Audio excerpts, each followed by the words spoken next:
Have you ever felt like you're too old to chase a dream? Well, let me tell you about a man who would definitely disagree. This is the incredible story of Aleksander Doba, the Polish adventurer who, at 70 years old, decided to kayak solo across the Atlantic Ocean. And this wasn't even his first time. Most people his age are thinking about retirement, maybe a bit of gardening. Not Alexander. He looked at the vast, unpredictable Atlantic and saw a challenge, not a barrier. He had already crossed it twice before, once at 64 and again at 67. But for his third and final journey, he chose the most treacherous route of all, from New Jersey, USA, to France. This wasn't just a paddle across a big pond. It was a grueling 4,000-mile battle against the elements. Imagine being completely alone in a tiny 23-foot kayak, a mere speck in the middle of the ocean. For 110 days, this was Alexander's reality. He called his kayak Olo, and it was his home, his vessel, and his only companion. He had no engine, no sail, just his own 2 arms and a paddle. His diet consisted of freeze-dried food, which he'd warm up using a small stove. He slept in a cramped cabin, rocked by relentless waves. Out there, nature is in charge. He faced monstrous storms that tossed his little kayak around like a toy.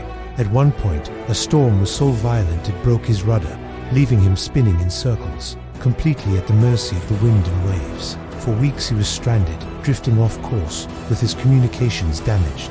Most people would have given up. They would have called for rescue. But Alexander was different. He was a retired engineer, and he used his skills to try and MacGyver a fix, spending days attempting repairs in the middle of the raging sea. Despite the setbacks, his spirit never wavered. He wasn't just paddling, he was navigating by the stars, reading the ocean currents, and becoming one with the sea. He celebrated his 70th birthday alone on the ocean, probably with a special freeze-dried meal.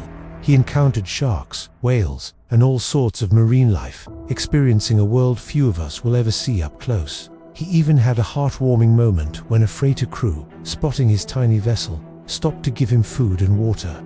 Finally, after nearly 4 months of sheer determination and unbelievable endurance, he landed on the coast of France. He was exhausted, he had lost weight, but he was triumphant. He had done it.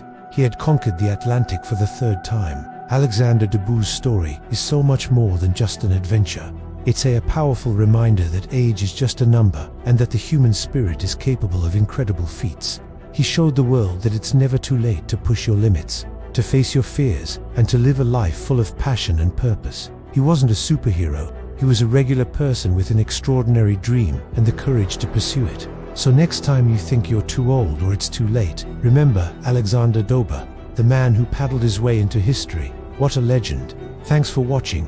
And if you found this story as inspiring as I did, make sure to like and subscribe for more tales of incredible human achievement. See you next time.